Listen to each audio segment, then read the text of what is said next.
Ok, pessoal, boa tarde.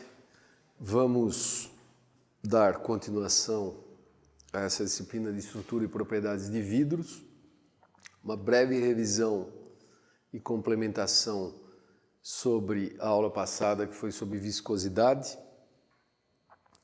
depois propriedades térmicas, que em geral a gente focaliza calor específico, expansão térmica e condutividade térmica, de vidros no caso. E como esse assunto é meio curto, talvez eu introduza já alguns conceitos de propriedades mecânicas que serão focalizadas na próxima aula.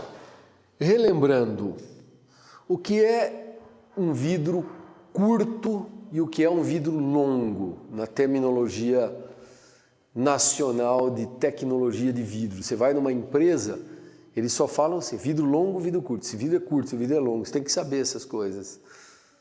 O que é um vidro curto, em termos de viscosidade? Que é muito viscoso. Não, todos eles são muito viscosos. Todos os bons formadores de vidro são muito viscosos. Todos eles são. Mas a ideia que dá é que vidro não consegue esticar muito, assim. Não, mas tem uma... isso você está pensando no significado da palavra curto, mas tem um significado científico ou tecnológico, vamos dizer assim, que eu coloquei na lousa. Qual é a diferença do vidro longo e do vidro curto? Ele altera fácil a viscosidade com a temperatura. O vidro curto, né, o curto, a curva de viscosidade cai muito rápido com a temperatura. E um vidro longo não, ele cai mais lentamente, né? E o vidro curto é bom para fazer que tipo de geometria, que tipo de artigo? É bom para fazer fibras. Uma fibra tem que ser puxada, estirada e endurecer ou solidificar sem cristalizar rapidamente.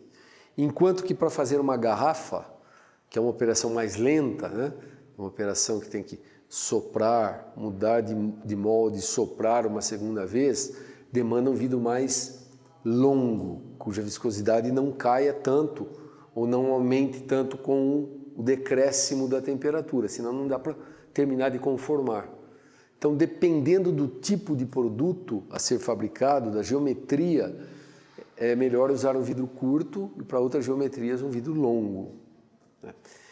Esquematicamente, nós tínhamos feito duas curvas, assim, aqui é temperatura, o log da viscosidade, porque ela varia muito com a temperatura. Um vidro curto, esquematicamente, seria assim, e um vidro longo, assim, longo, curto.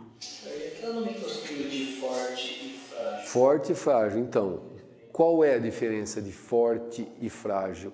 Em geral, este é o vidro forte e este é o vidro forte e esse aqui é o vidro frágil. Então, longo seria mais dentro da indústria e o forte mais por aí para dentro. Exatamente. Longo ou forte, curto ou frágil. E não é frágil no sentido mecânico, eu não estou falando ainda sobre propriedades mecânicas. Frágil porque a estrutura molecular dele varia muito com a temperatura. Esse é o sentido de fragilidade, né? Vocês podem enxergar de outra forma. A energia de ativação para fluxo viscoso, nesse caso aqui, é praticamente constante, né? Porque a energia de ativação é dada pela inclinação. E aqui não, ó, ela varia muito. Tá vendo? A energia de ativação varia, quer dizer, a estrutura molecular desse tipo de vidro varia muito com a temperatura. E esse aqui não. é a mesma energia de ativação. A estrutura praticamente não varia com a temperatura. Essa é a diferença. Em termos de estrutura, esse aqui seria um vidro do tipo Q4, lá da aula de estrutura. O que é mesmo um vidro Q4? Todos os vértices são compartilhados, os 4 vértices em média compartilhados com outros vértices. E esse aqui, vidro entre Q2 e Q3, tipicamente. Tem de 2 a 3 vértices compartilhados por tetraedro. Então, isso é uma forma de correlacionar a estrutura com o comportamento viscoso. E como eu falei, vidros têm essa grande vantagem de não terem uma estrutura definida como os cristais, eles são soluções. Vidros podem ser enxergados como soluções quase sólidas. Não são sólidas, porque eles não são sólidos, mas soluções viscosas, vamos chamar assim. Então, é possível introduzir um elemento, outro, a tabela periódica inteira, e as propriedades vão variando monotonicamente. Por isso é que tem softwares do tipo daquele SciGlass que eu mencionei, que permite correlacionar propriedades com a composição química. Mas permite porque alguém mediu, foi colocando essas propriedades e tem uma ferramenta estatística que interpola dados.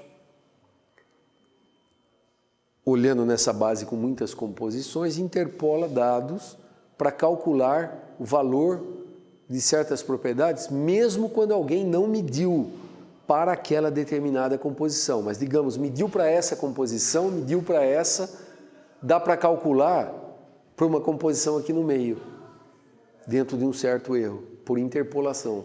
E é isso que o software faz. Ah, eu quero um vidro X, Y, Z, W, blá, blá, blá. Você joga lá. Ah, ninguém mediu desse. Ele triangula, fala, mas mediram desse, esse aqui tem que ser uma combinação linear. É sempre como cai por aqui.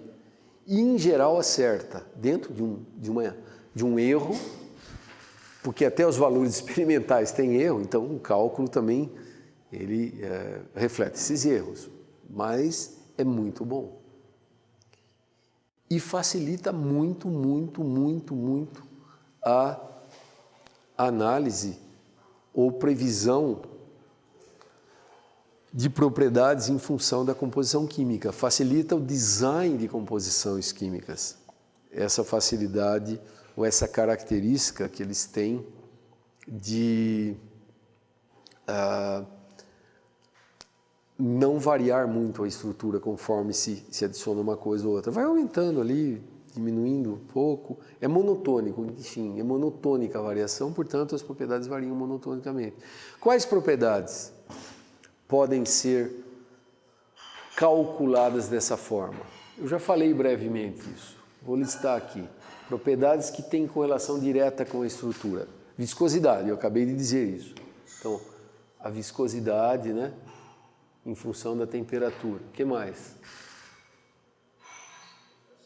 Índice de refração, que é o N índice D, é N agora, não é eta. Densidade, ρ. Módulo elástico, módulo de Poisson. E aí tem condutividade térmica, que é K minúsculo, condutividade térmica, que varia com a temperatura, e o coeficiente de expansão alfa, coeficiente de expansão térmico, que pode ser linear ou pode ser volumétrico. A vantagem é que esse é justamente 3 vezes esse, para vidros, porque eles são isotrópicos. Né? Então, tendo um, você tem o outro. Tem talvez mais algumas propriedades. Propriedades, a resistência mecânica não dá, porque é uma propriedade extrínseca, depende de defeitos. Mas até o K1C, em princípio, que é a resistência intrínseca à propagação de trincas, pode ser correlacionado com a composição química. Não foi, porque tem poucos dados. Tem tão poucos dados que esses modelos estatísticos não conseguem fazer nada ainda. Mas é uma propriedade intrínseca, deve ser dependente. Mas isso é assunto da aula que vem, tá certo? Alguma dúvida sobre viscosidade? Qual era a equação que é uma das mais usadas para descrever a viscosidade de vidros em função da temperatura? Vogel-Fulcher-Tama, né? Vogel-Fulcher-Tama. Então a equação de Vogel-Fulcher-Tama é A mais log da viscosidade igual A mais B sobre T menos T0. Tem um colaborador meu aqui, um pós-doc, o Daniel, que está fazendo um estudo chamado Which Viscosity Best Describes Which equation best describes the viscosity curve of oxide glasses? Tem umas 15 equações propostas por diversos autores baseados em diferentes suposições. Esta é uma delas, que é empírica. Vogel-Fulcher, Tama e Hesse, Vogel-Fulcher, Tama e Hesse, em 1920, por aí, eles estavam medindo viscosidade de vários líquidos, não de vidros de alta temperatura, glicerol, vaselina, coisas assim, mel, líquidos razoavelmente viscosos. Eles mediram em função da temperatura, esses líquidos entre, digamos, 0 graus e 100 graus Celsius, obtiveram curvas assim e estavam chutando expressões matemáticas que melhor descrevem a curva. E essa aqui, dentre as que eles testaram, foi a melhor. Mas não tem um sentido físico muito claro, essas constantes aí. Então essa é uma equação empírica.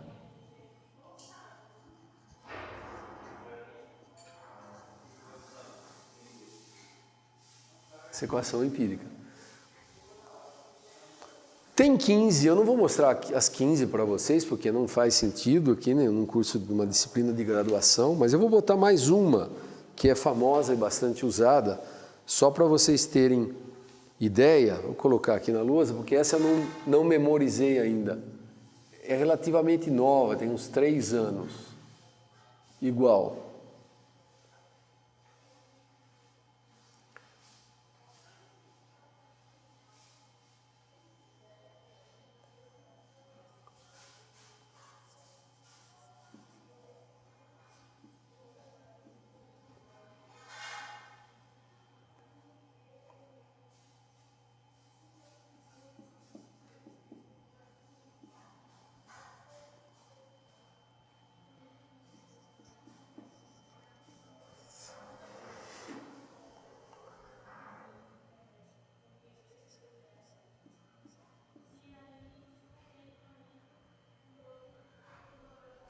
Essa equação chamada Miega. Ela foi, deixa eu ver se eu acho aqui, o ano 2010, por aí. Vamos ver a equação de Miega. Que ano foi deduzida? 2009. Essa é uma equação de 2009. Enquanto que essa aqui é aproximadamente 1920. Os termos aqui têm um sentido físico mais claro que os termos dessa equação, mas incrivelmente ambas descrevem igualmente bem os dados de viscosidade numa faixa de temperaturas experimental. Qual é a faixa experimental? Aproximadamente entre Tg, vocês lembram que é 10 elevado a 12, se a viscosidade for expressa em pascal segundos, e aqui a faixa de fusão aproximadamente 2 pascal segundo, né? Os dados experimentais em geral, eles são obtidos com um tipo de viscosímetro aqui, com outro tipo de viscosímetro aqui, e na faixa intermediária é muito difícil obter a viscosidade porque o vidro cristaliza, a maioria deles tende a cristalizar, mas aí são usadas essas equações para fazer esse ajuste. E não dá para diferenciar, apesar que você olhando essas expressões são diferentes, essas duas expressam razoavelmente bem os dados de viscosidade. Com o que? 3 parâmetros de ajuste. Nessa aqui é A, B e T0. A gente não sabe quanto vale A, B e T0. São parâmetros que saem do ajuste matemático aos dados experimentais. E nessa aqui, isto e isto. São 3 parâmetros ajustáveis. Esses dois são o mesmo. O que é? O log da viscosidade quando a temperatura é infinitamente alta. Então, seria a extensão dessa curva até um valor infinitamente alto de temperatura, ela tem um valor aqui que é chamado eta infinito. O A também quer dizer eta infinito, mas a gente não sabe qual é. Tem que fazer o ajuste para ver o que dá, né? Em geral, quando se faz esse ajuste matemático, o logaritmo para grande parte de vidros óxidos varia entre -3 e -6. Quer dizer, o logaritmo da viscosidade, a viscosidade expressa em pascal segundo, varia nessa faixa para vidros óxidos. Eu não sei de cabeça se para vidros metálicos e vidros poliméricos esses valores são parecidos, mas tudo indica que sim. Nessas temperaturas infinitamente altas, a ligação química não existe mais, é como se fosse um gás. E lembra que a viscosidade do ar, quanto era a viscosidade do ar que nós falamos na aula passada? 10 a menos 5? Olha só, está nessa faixa aqui. Então é como se o vidro virasse um gás, ele vira um gás. Não há mais ligação química. As moléculas estão separadas. Então é razoável que seja esse valor aqui. Agora, tem uma diferença clara entre essas duas expressões, uma diferença física entre elas. Apesar que esta é empírica, e esta aqui foi derivada a partir de primeiros princípios, que na pós-graduação a gente mostra como, mas aqui não dá tempo e não é objetivo. Olhando essas duas, qual a grande diferença delas, vocês acham? Dê uma analisada na forma da expressão. Eu acho que não tem o AT0, isso aí vai para infinito, né? Eu acho só ir para infinito que tem esse AT0. Não tem esse problema, né? A de cima tem aquele problema. Tem uma certa temperatura T0, que em geral é 400, 500 Kelvin por aí, onde a viscosidade tende a infinito. E essa é uma coisa um pouco estranha. É um assunto de grande debate. A de baixo não tem isso. Ela só vai a infinito quando a temperatura tender a zero. 0 Kelvin mesmo. Porque aí, bom, as moléculas não se mexem mais, fica congelado de verdade. E olha que interessante, congelado sem cristalizar, que é mesmo um vidro pode ficar congelado de verdade a 0 Kelvin. Na prática, a viscosidade fica tão alta que o vidro parece um sólido, né? Tanto que está aqui esse copo, por exemplo, com barulho de, olha lá, som de sólido, propriedades de sólido, quebra, tem deformação elástica, tem todas as propriedades de um sólido. Mas não é um sólido verdadeiro, estrito sensu.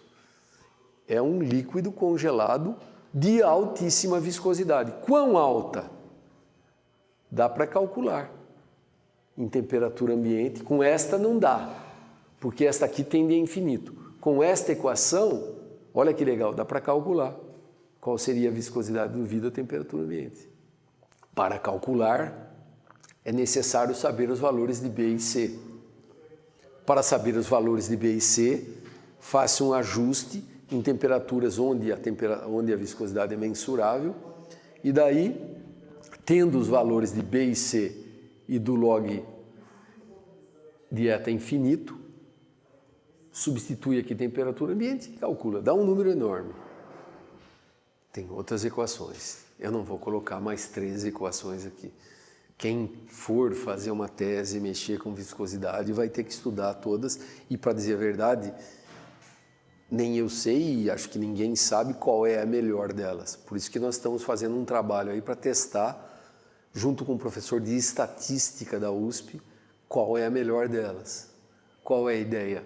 Nós pegamos dados de uns 30 vidros, dados muito bem feitos, dados mesmo, da literatura, e com um método estatístico bem avançado, porque as diferenças entre elas são sutis, nós estamos rodando, calculando com todas as 15 equações e vendo os residuals, qual dá o melhor ajuste. Mas isso não está terminado ainda. So, which equation best describes the viscosity of oxide liquids?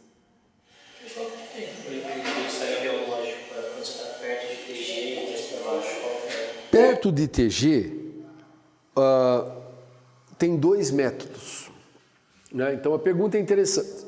Tem um método experimental para medir aqui e um método completamente diferente para medir aqui. Esse método é o seguinte, os dois mais conhecidos, faz-se uma barrinha, uma barra de vidro, mais ou menos desse tamanho aqui, mas mais fina, dois apoios e um ensaio de flexão a 3 pontos. Tem um negócio aqui, isso dentro de um forno, puxando. O vidro começa a fluir. Então a velocidade de deformação, que é medida por um LVDT, né, versus tempo, te dá a viscosidade. Aí muda a temperatura, faz de novo, muda, faz de novo.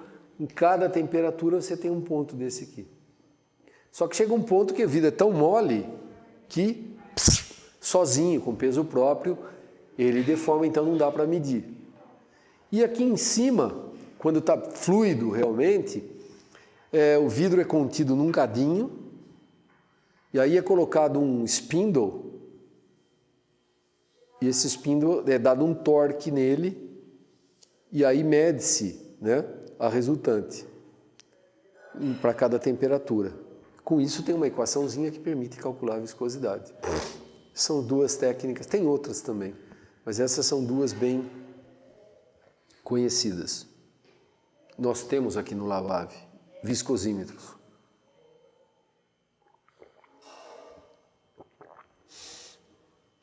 Acredito que lá em Iena eles têm também, né? Tinha, destruíram nos 3 meses. Já deixou fundir o vidro, colou a tampa do caminho, destruiu. Tinha. Isso acontece. Propriedades térmicas. Um bom capítulo sobre propriedades térmicas está aqui nesse livro. Isso aqui é a Introduction to Ceramics, a Bíblia das Cerâmicas é esse aqui. Esse é um livro que vocês têm que comprar na internet. Quem for fazer cerâmica tem que ter esse livro. Eu não tenho royalties nenhum, não sou coautor, infelizmente, mas Introduction to Ceramics. Isso aqui é a 2ª edição. Kingery Bowen Human. Kingery Bowen Human. Eu tive o privilégio de trabalhar um ano com o professor Human. E agora nós estamos fazendo, ano que vem, um Festschrift, que é um simpósio para honrar os 80 e poucos anos do professor Ullmann, que ainda está, quer dizer, oficialmente aposentado, mas na prática ele continua, tem aluno, dá aulas, etc. Então vai ter um simpósio em honra a ele. Então esse, segunda edição, Kingery, Ullmann, terceira edição que tem na internet para comprar, é do Yetming Shang, Dunbar Birney e Kingery. Então é Yetming Shang, Birney e Kingery. Eu acho que o Ullmann não é coautor, se não me engano, da terceira edição. Mas, enfim, é um livro clássico e tem um capítulo aqui nessa segunda edição chamado Thermal Properties. Thermal Properties, que vai ser o assunto agora, então, de propriedades térmicas. Propriedades térmicas de vidros, porque essa é uma disciplina de materiais vítreos, certo? Então, de acordo com Kingery, Baum e Ullmann, uma propriedade muito, muito importante é o calor específico. Então, o calor específico, a pressão constante, é a variação da entropia com a temperatura, a pressão constante. Specific heat. Né? Specific heat. Qual é, e vocês já viram isso, qual é a definição da capacidade calorífica de um sólido ou de um líquido? Vocês viram em ciência dos materiais, ou até no cursinho, ou no colegial. O que ele mede? É a quantidade de energia para variar a temperatura de um corpo de 1 grau Celsius. Então, o specific heat é caloria ou joule, sistema internacional joule por Kelvin, e às vezes o specific heat é por mol, ele é molar. A capacidade calorífica não é por mol. Então, o specific heat é joule por grau Kelvin por mol. Quer dizer, quanto de energia térmica para elevar a temperatura de 1 Kelvin em 1 Kelvin de 1 mol desse material. E 1 mol é 200 gramas, 150 gramas, depende da composição química. Você calcula a massa molecular. 100 gramas, vamos dizer assim, de um vidro normal, 200 gramas. Esse é o specific heat. Como varia, então, o calor específico com a temperatura?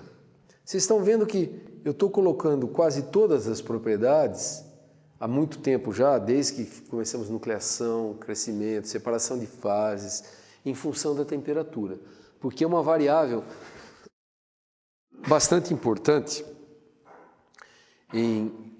na prática tecnológica e também em estudos científicos, é a temperatura. 1 minuto para vocês pensarem aí no caderno, tentarem lembrar das aulas que vocês tiveram sobre calor específico no cursinho, no primeiro ano. Pense um pouco, quem sabe você consegue vislumbrar qual o jeitão dessa curva aí. E eu tenho certeza que vocês já viram isso. E independe se for para o cristal ou para um vidro, elas são parecidas. Os valores são diferentes, as magnitudes, mas o jeitão, a variação com a temperatura é parecido. Vai, alguns minutos para pensarem. Pense, eu tenho certeza que vocês já viram. O P significa constant pressure, né? Pode ser constant volume também, volume constante. A gente trabalha muito na prática em pressão constante, pressão atmosférica, tá? Então, por isso que tem aquele P, o calor específico. Calor específico. Para exemplificar, é sempre bom comparar um cristal, forma cristalina, com o vidro de mesma composição química. Então vamos pegar o mais simples, sílica pura. Imagine um vidro SiO2, né? Então, composição SiO2. Nós podemos pegar areia, que é SiO2, medir o calor específico, fundi-la e medir a do vidro, de mesma composição química. O do cristal é interessante. Olha, primeiro, a 0 Kelvin, calor específico é 0, porque as duas contribuições principais ao calor específico de óxidos, vidros, materiais que a gente trabalha, são a vibracional e a configuracional. A vibracional é porque as moléculas começam a vibrar em torno das posições de equilíbrio, exceto a 0 Kelvin. E a configuracional nos cristais é 0 mesmo. O cristal só tem aquela configuração, não tem como adquirir outras configurações mantendo a mesma energia. Então, a contribuição configuracional é sempre 0 e a contribuição vibracional, ela que aumenta com a temperatura. Mas a 0 Kelvin é Kelvin. Então vai. Por azar, eu peguei a sílica. A sílica tem uma transformação de fase, quartzo alfa, né, para quartzo beta, e aí continua. Depois tem qual é a próxima transformação da sílica? Me lembre, é quartzo, depois é tridimita, depois é cristobalita, né? Então vai ter uma outra transformação para tridimita e aquecendo, vem, em algum lugar vai ter uma transformação para cristobalita, até que chega um ponto, o material funde.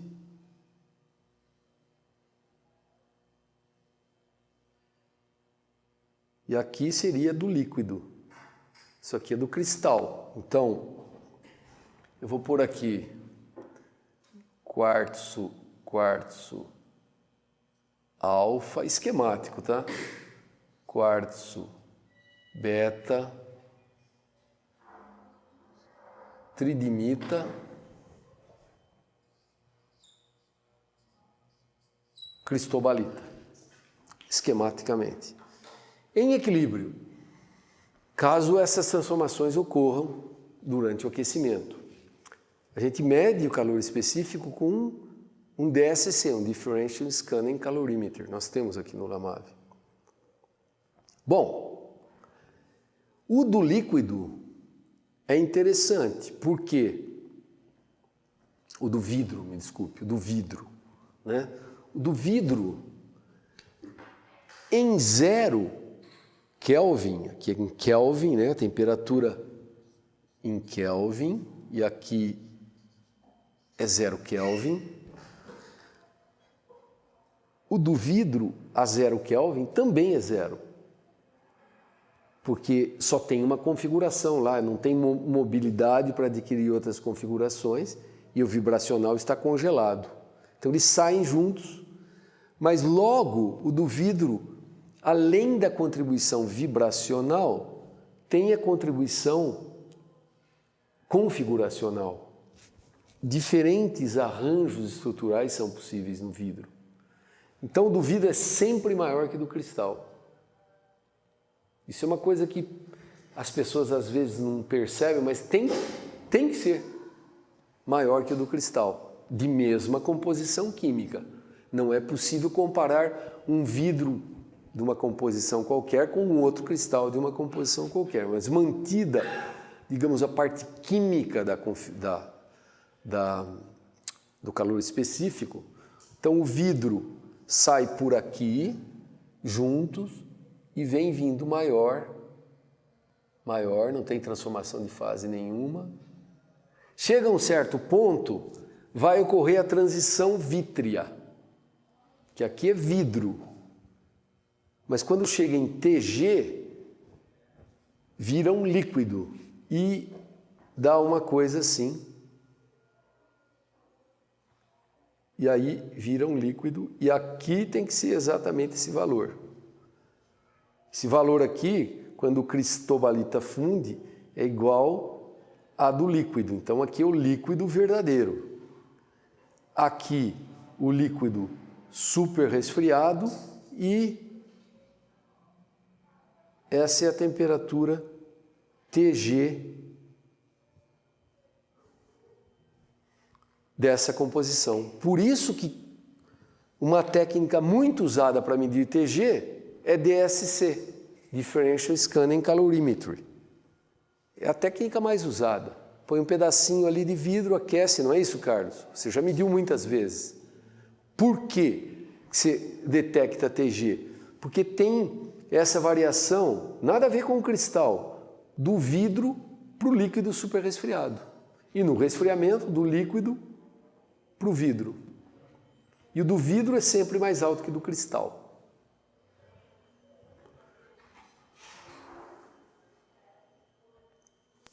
Acontece que muitas vezes o vidro cristaliza. O líquido cristaliza nessa região aqui. Então,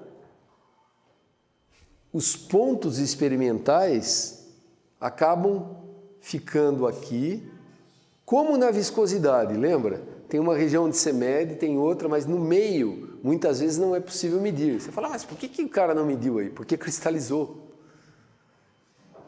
Então, em geral, você tem um pedacinho aqui, alguns pontos, e outros pontos, bom, aqui em cima, pode medir. E tem que também fazer uma interpolação. Outra propriedade de interesse é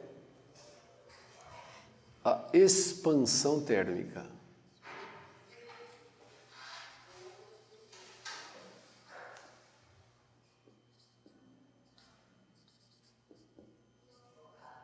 Expansão térmica. O método mais simples de se obter a expansão térmica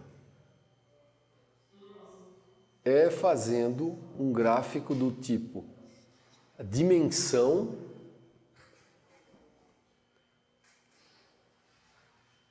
versus temperatura. A expansão térmica é uma dimensão, então, uma barrinha, isso vai num forno, tem um forno, esse forno é aquecido, e tem um LVDT, um Linear Variable Differential Transformer. Tem um LVDT, que é um sensor que mede a variação da dimensão com a temperatura. Isso é uma medida relativamente fácil, contanto que se mantenha a temperatura uniforme. Então tem que ser um forno muito bem desenhado, a amostra não pode ser grandona, ela é um pouco menor e a seção transversal menor para ficar toda na mesma temperatura. Você vai aquecendo e medindo a variação da dimensão em função da temperatura. Chega um ponto, acontece isso aqui também e depois o vidro amolece.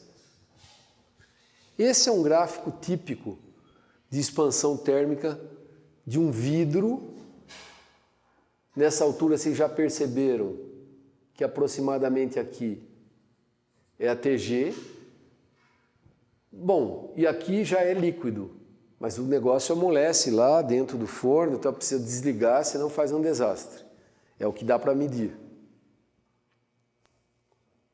Vidro e líquido. E é interessante que, se vocês calcularem o coeficiente de expansão térmico, é dado pela tangente, né? Essa tangente aqui é o alfa, no caso linear, que é 1 sobre L0 dL dt. dl dt é nada mais do que essa inclinação. E muita gente já mediu isso, a gente tem um dilatômetro aqui no laboratório, temos 2, e quando se mede isto e isto, essa é a do vidro e essa aqui, ó, a do líquido. Este é 3 vezes maior que este, em geral, mais ou menos. 3 vezes maior que a do vidro. Então o líquido se expande mais que o vidro. Eu quero fazer uma pergunta para vocês. Isso é ciência dos materiais básico. Segundo ano lá de engenharia, eu tenho certeza que vocês viram isso. Se não viram, eu vou reclamar com o professor. Como explicar a expansão térmica? Tem um gráfico de energia potencial em função da distância atômica.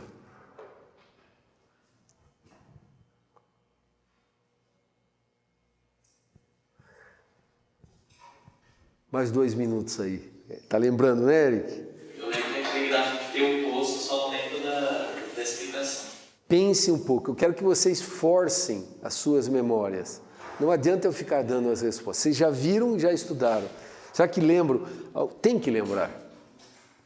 Façam aí esse poço de energia potencial em função da distância e, melhor que isso, como esse poço explica a expansão térmica. Vai lá, Carlos.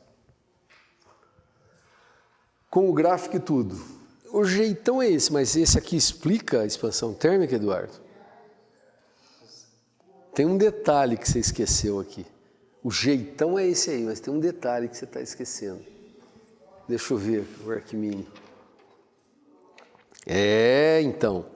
Tá vendo? Olhou na internet ou veio na cabeça? Agora, ele explica a expansão térmica? Como que você explica com esse? Tá certo o desenho. A segunda pergunta é como explica com ele? Desenho tá certo. Desenho certo. Desenho certo. Diga, Carlos, como explicar a expansão térmica usando esse desenho que a maioria fez certo? O desenho é assim, ó. Esse poço é assimétrico, né? Então, essa aqui é a distância de separação atômica. Tem uma distância de equilíbrio, certo? Tem uma distância de equilíbrio numa certa temperatura. A zero Kelvin, a distância é essa. Se eu pegar a 100 kelvins, a distância vai dar aqui. Se eu pegar 200, a distância média, porque os átomos estão vibrando. Eles vão de lá para cá, de lá para cá, tem uma distância média, certo? Se eu pegar aqui, a média vem para cá. Vem porque ele é assimétrico. Como é que explica a expansão térmica? Por ser assimétrico. Por ser assimétrico, olha aqui, a curva que a gente tem que enxergar é essa curva aqui. Quer dizer, a distância interatômica vem aumentando com a temperatura. Se a distância interatômica aumenta, o corpo todo aumenta. Porque se fosse simétrico, seria zero. E materiais de altíssimo ponto de fusão têm esse poço muito profundo. Se ele é muito profundo, ele tende a ser mais simétrico e o coeficiente de expansão térmico fica menor. Então, a assimetria, né? Vou pôr aqui porque é difícil pronunciar, assimetria do poço potencial é que explica o fenômeno de expansão térmica. Quer dizer, a distância interatômica a 0 Kelvin é uma, e numa temperatura maior ela aumenta. Isso reflete no aumento da dimensão do corpo. É bacana, porque é é uma explicação super básica relacionando a estrutura, que no fundo é a estrutura e a composição química que determinam isso, com um fenômeno macroscópico. E essa é uma pergunta básica. Quem aqui for fazer a prova de pós-graduação, eu estou dando uma dica que vale ouro. Cai essa pergunta, 90% das vezes. Estou dando uma dica de cursinho para vocês aqui. Mas explicando materiais de expansão térmica negativa. Para ter expansão térmico negativo, cada eixo cristalográfico do cristal tem que ser um material policristalino, com um eixo com expansão, espera um pouco, eu vou falar duas partes, eu ia falar zero. Para ser zero, um eixo pode ser positivo, outro eixo negativo. Quando junta todos os grãos, numa certa orientação, na média pode dar zero ou próximo de zero. Mas a sua pergunta é por que é negativo? Só em certas direções cristalográficas. Então você pode ter um cristal altamente anisotrópico, né? Um cristal altamente anisotrópico que expande tanto numa direção que ele acaba contraindo na outra. Ele expande na outra, mas a contração overrides, né? É como se fosse um módulo de Poisson, vamos chamar dessa forma. Então, numa direção, acaba ocorrendo a retração da dimensão. Agora, se eu tenho um monte desses cristalitos dispostos aleatória, randomicamente no corpo, eu posso ter zero. São poucas situações, mas dá para fazer. Tem vitrocerâmicas de expansão térmica zero.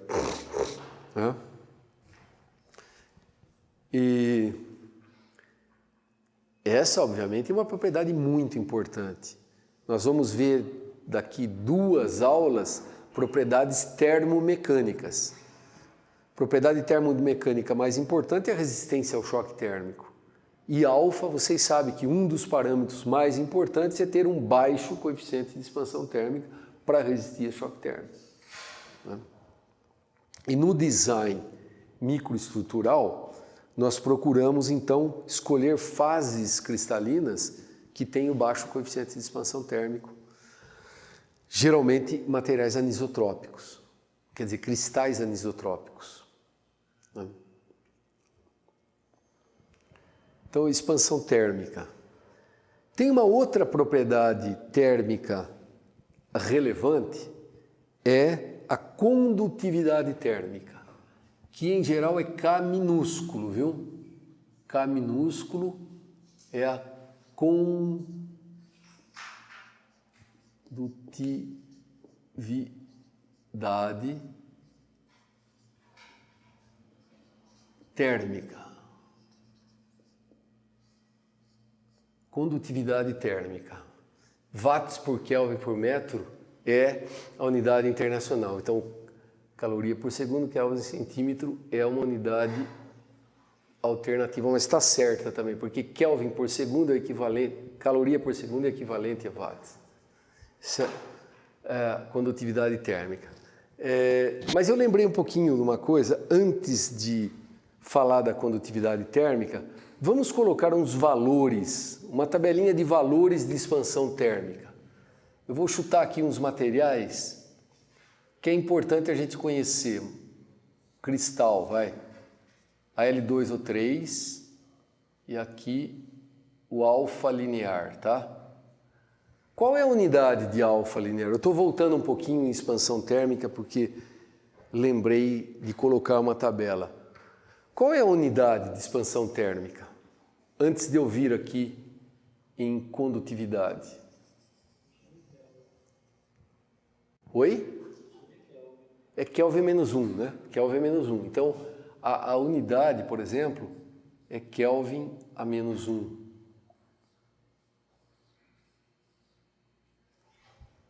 Seria, na realidade, seria isso aqui, ó. Metro por Kelvin. É que metro com metro cancela, né? Então eu tenho um negócio de 1 metro quantos metros expandem para cada Kelvin, certo? 1 metro expande em 0,1 metro por Kelvin. Cancela o metro por metro, fica uma coisa estranha, mas é Kelvin a menos 1. Em geral, a unidade que a gente põe é 10 a menos 6, porque é sempre pequenininho. Então, eu vou pôr a lumina. A lumina, se não me engano, é 8 vezes 10 a menos 6. O quê? Metro por Kelvin. Se eu tiver uma lumina de 1 metro, vai expandir só 10 a menos 6 metros, que é 1 micron, vezes 8, vai 10 microns, ou 8 microns por metro. Então, num metro, expande 8 microns para cada Kelvin que a gente aquece. A lumina cristalina, tá? Quanto vale de um vidro? Agora, vidros, vamos falar de vidros agora, eu pus um valor ali para vocês terem ideia. Vidros.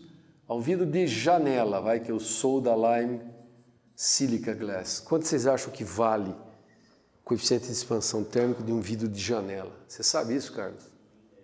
Você sabe? É da ordem de grandeza, cada fabricante tem uma composição um pouco diferente, de 11, o quê? Vezes 10 a menos 6. Para não ficar escrevendo 10 a menos 6, eu vou escrever ppm por Kelvin. ppm por Kelvin. Partes por milhão, que é 10 a menos 6, certo? Às vezes aparece isso, ppm, que diabo? É partes por milhão, 10 a menos 6. Vidro de janela é 11. Um vidro Pyrex. Vocês sabem que o Pyrex é usado em casa, nessas assadeiras e utensílios domésticos, porque tem alta resistência a choque térmico. Qual é a expansão térmica de um vidro borosilicato, conhecido como Pirex ou Pyrex? Então, esse aqui é o Pyrex, é da ordem de 4 ppm por grau Celsius. E um vidro de sílica pura, vidro de sílica,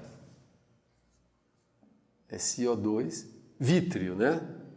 Vítrea. Vocês sabem quanto é? Meio ppm. É o vidro, um dos mais de mais baixo coeficiente de expansão térmico conhecido. Tem muita vidraria de laboratório justamente por isso, porque esse é muito melhor que Pirex. Meio vezes 10 a menos 6, quase nada. E tem vitrocerâmicas, né? Vitrocerâmicas, algumas. Opa, fazendo em preto.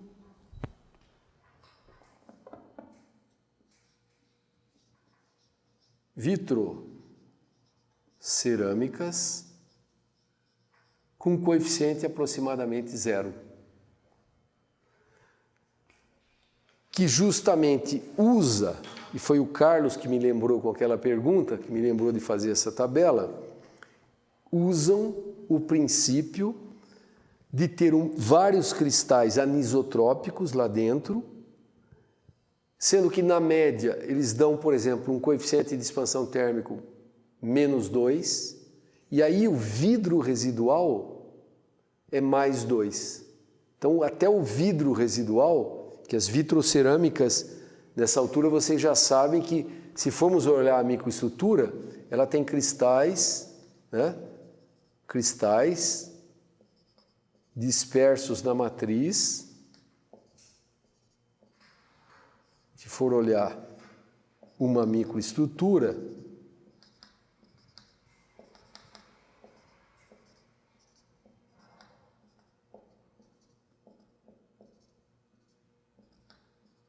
são cristais e entre eles tem uma fase vítrea residual. Então esses cristais em todas as orientações, por exemplo, cristais de corderita ou de lithium aluminum silicate de betelcriptita, tem alguns altamente anisotrópicos que têm um coeficiente chega a ser negativo. Aí se desenha a fase vítrea para ser positivo, de forma que a curva de expansão térmica é algo incrível. Nós já fizemos, a Viviane fez aqui no nosso laboratório. É assim, ó, a curva de expansão térmica. Vai, vai, vai, vai, vai. Até que chega um ponto, bom, começa a expandir porque tem o TG, né? Tem o TG da fase vítrea residual, aí o negócio começa a expandir. Quase praticamente zero. Então esse aqui é vitrocerâmicas, algumas que são desenhadas dessa forma. Como a placa do nosso fogão ali, do cooktop que tem aqui no Lamave, aquela placa é um lithium aluminum silicate. A fase cristalina é lítio alumina sílica. São esses cristalitos aqui. E entre esses, tem vidros também com coeficiente de expansão térmico maior, até 40, 50. Vidros boratos e fosfatos até maior. E essa é uma das propriedades que pode ser calculadas a partir da composição química. E dá para desenhar muito bem, dá para desenhar design na composição para ter uma certa expansão térmica, com grande sucesso. É fácil até fazer isso, para um vidro puro. O vitrocerâmico já é bem mais complicado, porque envolve desenhar um cristal e a fase vítrea. Com a vantagem que eles têm uma resistência mecânica maior do que o vidro puro. Outra, não tem nenhum vidro com coeficiente zero. Tem sempre algum resto aqui. Não dá para ser zero. Até hoje, pelo menos, não foi descoberto, que eu saiba. Tá certo? E a mesma coisa, quando tem uma transformação de fase, se isso aqui for um quartzo, vem, quando tem a transformação de fase, tem uma inflexão grande na curva, né? Isso é uma forma também de detectar presença de fases cristalinas imersas em matrizes vítreas, porque o vidro não sofre nenhuma transformação de fase. A única inflexão que o vidro sofre é em TG, mas não tem transformações de fase. Se tiver alguma transformação brusca é porque tem cristais dispersos lá na matriz vítrea. É. Bom, condutividade térmica. Condutividade térmica, eu vou colocar um gráfico aqui que eu acho interessante copiar do livro porque tem valores bem interessantes. K, né? K minúsculo. Condutividade térmica é K minúsculo. É bacana, ó, eu vou pôr aqui. Berílio, boro, magnésio, alumínio, cálcio, níquel, urânio e tório. Então tem que pôr berílio, boro, magnésio, alumínio,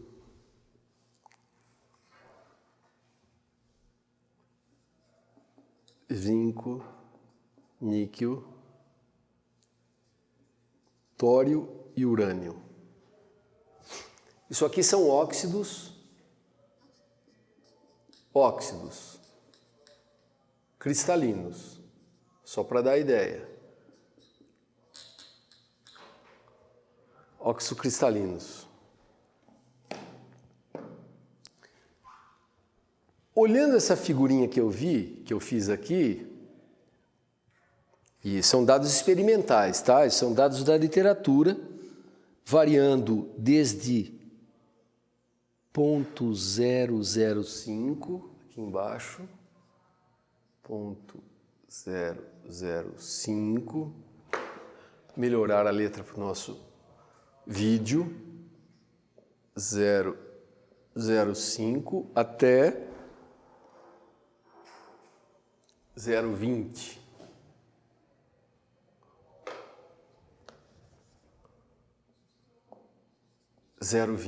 Isso aqui é a condutividade térmica.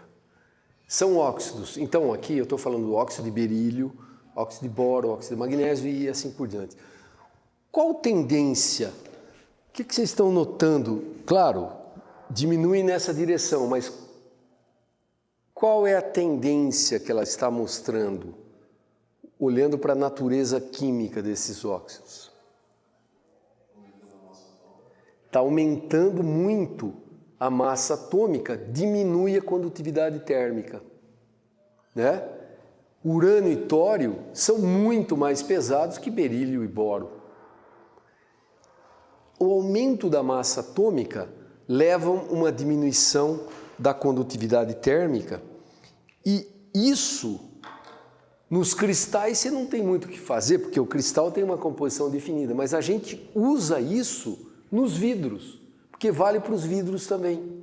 Então, se você quer fazer um vidro de baixa condutividade térmica, elementos pesados. Entende o tipo de lógica que eu estou tentando mostrar? Elementos pesados diminuem bastante a condutividade térmica e, em várias situações, materiais de baixa condutividade térmica são importantes. Por exemplo, em isolamento.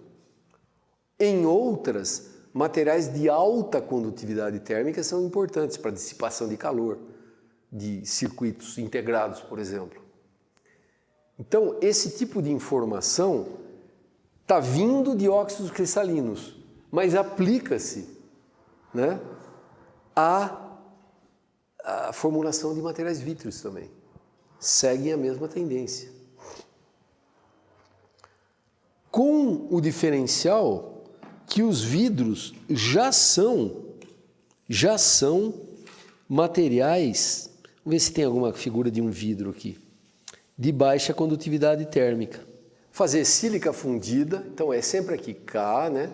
Condutividade térmica em função da temperatura. Para sílica fundida, é uma coisa assim. Vem... e depois vai embora. Isso aqui é um vidro de sílica pura. E com outra cor, um gráfico para um vidro pesado. Um vidro que tem chumbo e bário.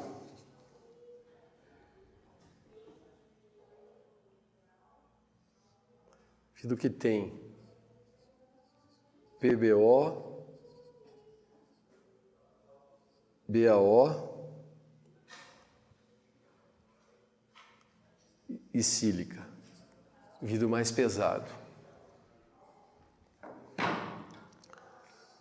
Tem uma coisa interessante.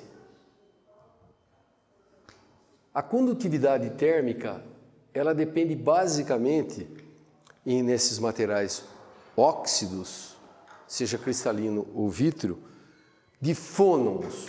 A vibração da rede. Então, a vibração da rede aumenta, a condutividade aumenta com a temperatura. Mas chega um ponto, aumenta com a potência quarta. Chega um ponto aqui, onde está pontilhado, vai exponencialmente, muito alto. Porque até aqui, o mecanismo dominante é fônons, vibrações da rede. Bom, o que acontece acima de uma certa temperatura? Vem outra contribuição. Qual é essa outra contribuição?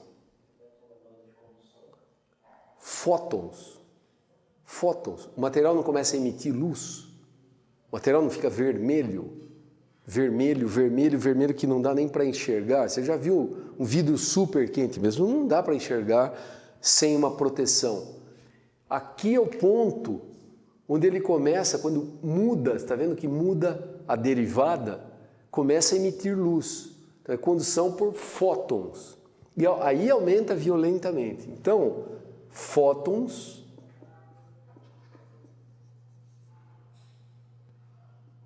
e fônons.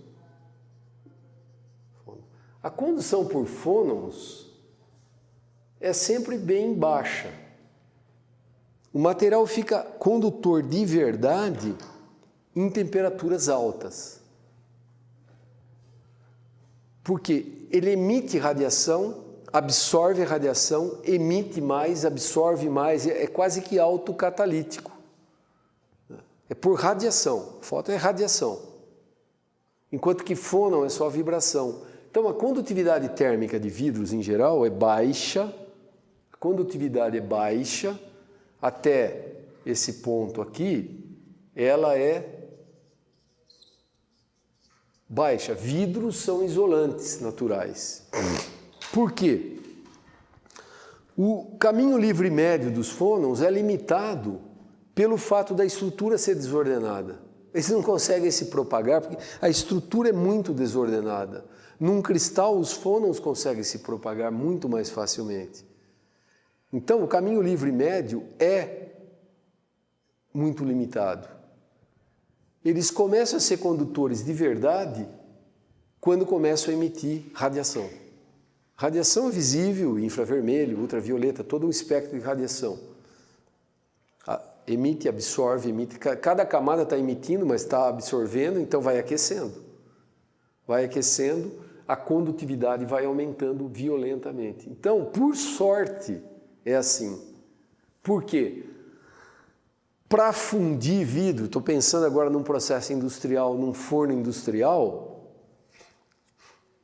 não dá para fazer por condução. A chama fica em cima. Você já viram um forno industrial de vidro, ou um desenho de um forno industrial de vidro? É como se fosse uma piscina. Tem uma piscina, tem uma entrada, tem uma abóbada, né? Vem os queimadores aí, os queimadores. Aí, uma seção transversal. Tem uma piscina de vidro.